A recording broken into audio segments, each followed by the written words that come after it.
Well, it's that time of year again. 2011 is coming to a close, and that means it's time to start with my end of the year video series. Up first, let's talk about the unpretty, the shitty, the horrible, the bullshit, the crap, the nonsense, the bad gaming trends that we as gamers had to put up with this past year.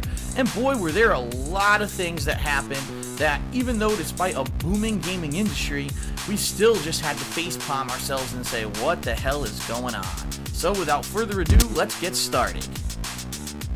It's DSP's top 5 worst gaming trends of 2011.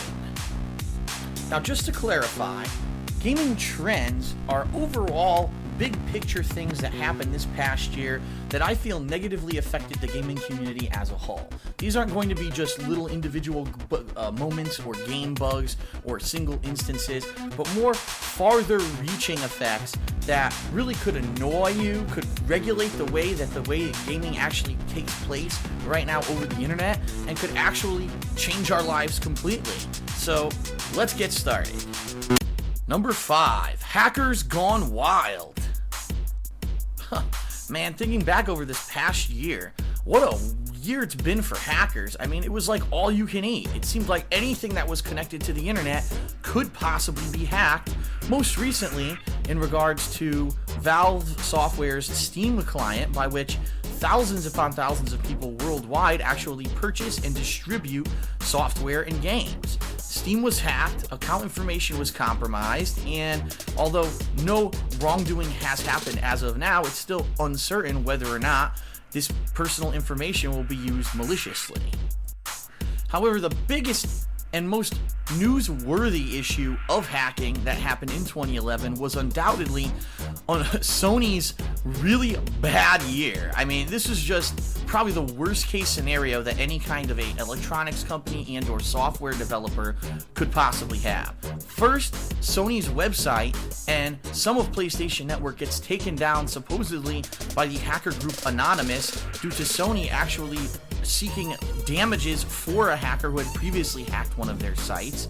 Then, in March and April of 2011, a hacker actually managed to get into the encoding of PlayStation Network, find the files where everyone's personal information was stored, and hundreds of thousands of users had their account information stolen.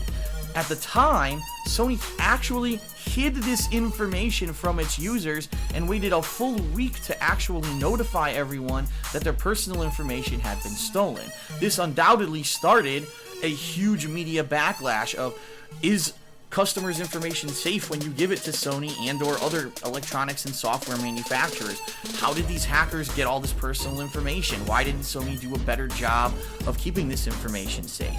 And then, of course, there was the school of thought that, gee, well, maybe Sony just doesn't take it that seriously because unlike other online gaming services like Xbox Live, PlayStation Network is completely free, and so maybe they thought they didn't have to take security as seriously since there was not as much of a budget to actually support security for this personal information.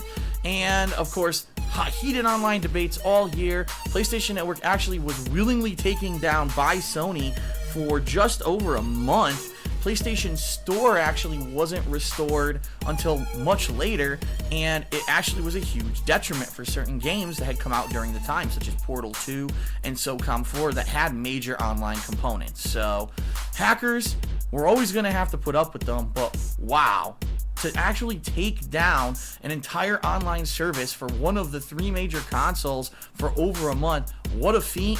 Holy crap. Hopefully, not only Sony, but all electronics and software companies will take this as a huge wake-up call in 2012 and actually put better security measures in place to make sure that this kind of personal information doesn't get out. Coming up next, one of the major focuses of all 3 major gaming platforms of this past year gets put to the test and ends up falling flat on its face. Check it out.